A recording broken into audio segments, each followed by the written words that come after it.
Should be a good Erev Shabbos. It's not Friday. It's Erev Shabbos. May it be a great Shabbos. Shabbos Timi Lizok. Shabbos of strength, a Shabbos of comfort, a Shabbos of safety, a Shabbos of success. I want to thank again our incredibly generous dear friends, Mandy and Tzipora Fishman, who sponsored once again the Turn Friday to Erev Shabbos series.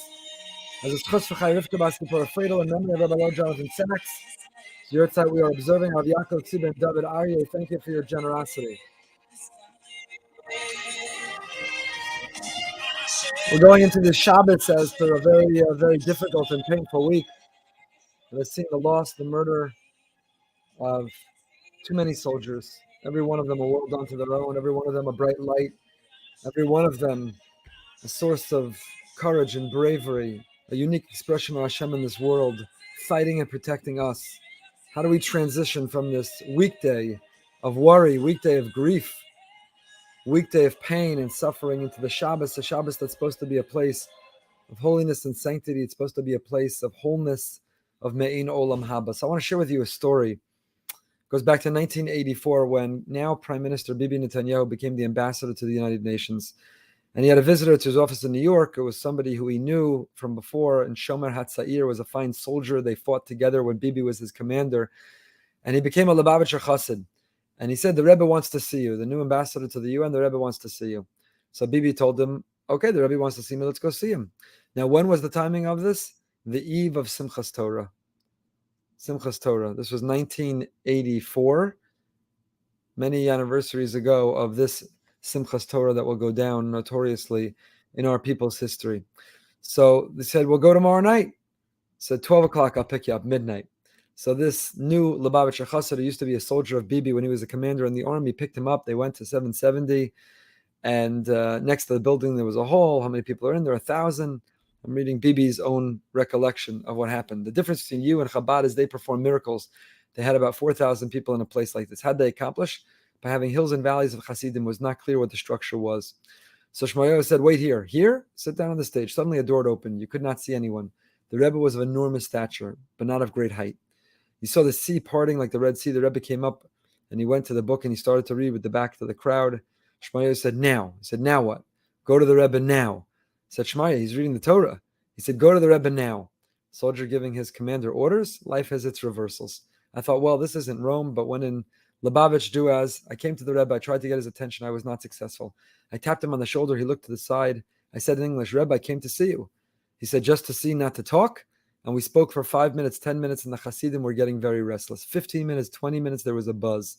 30 minutes, 35 minutes. After 40 minutes, he stopped, and he said what he wanted to say. He turned to the audience and with his hands started to get the Hasidim to sing and to dance. And something happened I will never forget the rest of my life, writes Prime Minister Netanyahu. The Rebbe and his brother-in-law, I think they were both approaching 80 at the time, each took a Sefer Torah. They went to the center of the hall surrounded by the Hasidim. There was a light shining from the ceiling that bathed them in a pool of light. I saw these two old bearded Jews dancing in a circle of light with a Torah.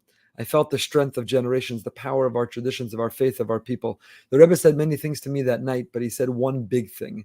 He said, and listen carefully, Chevra, turn Friday into Erev Shabbos, Chevra. Says now Prime Minister Benjamin Netanyahu, then the UN, newly appointed UN ambassador on Simchas Torah. And this is what the Rebbe told him. He said, you're going to go into a house of lies. That's how he referred to the United Nations. Remember that in a hall of perfect darkness, if you light one candle, its precious light will be seen from afar by everyone. Your mission is to light a candle for truth and for the Jewish people. And said, Bibi, that's what I've tried to do ever since. That is what we are all asked to do. That was the Rebbe's message. The UN is, in fact, yet again, a hall of darkness. You go into a hall of darkness, if you light a small candle, a huge hall, but a tiny candle, a little bit of light can dispel an enormous amount of darkness. Why am I sharing that with you? Turn Friday into Erev Shabbos? Because that's how we turn Friday into Erev Shabbos. We light the Shabbos candles. We light the Shabbos candles. The Gemara says the reason for the Shabbos candles is Shalom Bayis. There's a connection between the candles and Shalom and peace. We long for, we wait for, we want so badly. We daven for peace, for Shalom, a true and a genuine peace, a peace in which we purge evil and enemies, a peace that is lasting and authentic, not some ceasefire in which we cease and they keep firing, but a peace, a Shalom, a real Shalom. And that's what the Shabbos candles, the Gemara in Shabbos Daf Chav Gimel tells us. Hadlakas hanikra b'lashon haGemara Shalom Bayis. So what is the deeper meaning? We're trying to light the candles. The world is darker. The world's been darker for the last 4 weeks. The world is darker because of what's happening on campuses and Congress and in the media. The world is darker because, Rahman al-Islam, so many soldiers, 1,500 innocent people have been taken from us. Each one was a bright candle that burned bright, that illuminated the world, and with their being extinguished, the world is darker. How do we respond to darkness? With light. So light those Shabbos candles and have in mind the neshama. Have in mind that we're trying to dispel that darkness. A little bit of light can illuminate the world and dispel a whole lot of darkness. Says Lubavitcher Rebbe, the light of a candle reflects, it expresses the light of emunah inside the heart of a yid, of a Jew. You know what brings real peace, lasting peace? You know what can resolve machlokas, create connection? You know what brings peace in this world? Is emunah Hashem, the recognition that we lean on Him. Ein lanu amili sha'ein, we have no one to lean on other than Avinu Shabashamayim. So lachavin be'esad lakasaner, says Rabbi Shemaiah, bayam darkecha, that when a person is lighting the Shabbos candles, the kavanah has to be, stare at the candle, lahadlik lahar benafshenu es ha'or ha'eloki, that we're not just lighting a candle outside ourselves, but we are igniting the spark, we're lighting that candle, that fire inside ourselves. It's or ha'eloki or ha'emunah, that if the world has become darker, we have to make it be filled with light.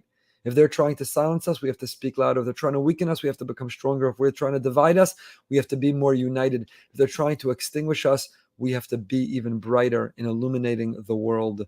Not be embarrassed, not be ashamed, not be defensive, not apologize for being a Yid, for being a Jew, but stand tall, stand proud. To light that candle, not only on Erev Shabbos, to light the Shabbos candles, but to light our candle to illuminate the world. When a woman, most homes, it's the wife, a woman lights the Shabbos candles. Certainly if a man lives alone, he lights the candles.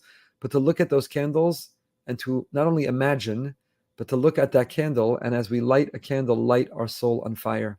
Illuminate the world with our good, with our achdus, with our emunah. Illuminate the world with our, what we believe, the values that we hold dear, the opposite of what our enemies are trying to accomplish. We light that external candle and we light that internal candle inside ourselves until we realize that we're all united. It's all part of Hashem's plan. With an emunah, ein od milvado, He's in charge. He is in control. You know, even if a wife, a mother lights the Shabbos candles and looks at them and davens for her children, for all of our children, for Am Yisrael's children, we're all Hashem's children that we're all davening for. It's also brought down in halacha that when a man makes kiddush, he's supposed to look over and see the candles in the middle of kiddush, that repairs any damage done to the eyes by looking at the wrong thing.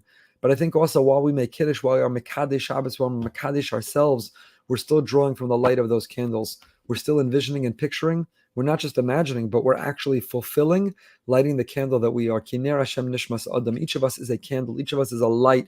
Each of us is bright. We are illuminating the world.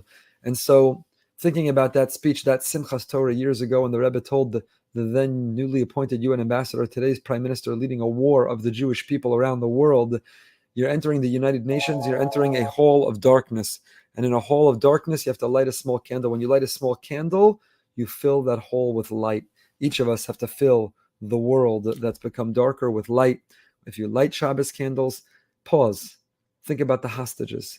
Think about those who've given their lives. Kiddush Hashem. Think about the soldiers who've been killed this week.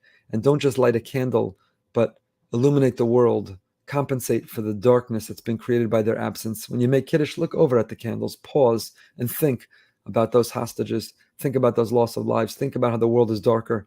And amidst Hashem, together with that emunah of the light, with the achdus of the light, will be zocha into a time when the world is filled with light, not only on Erev Shabbos, but throughout the week, as we turn our Friday into Erev Shabbos. With the Mishaberach, with our tefillah for our precious soldiers.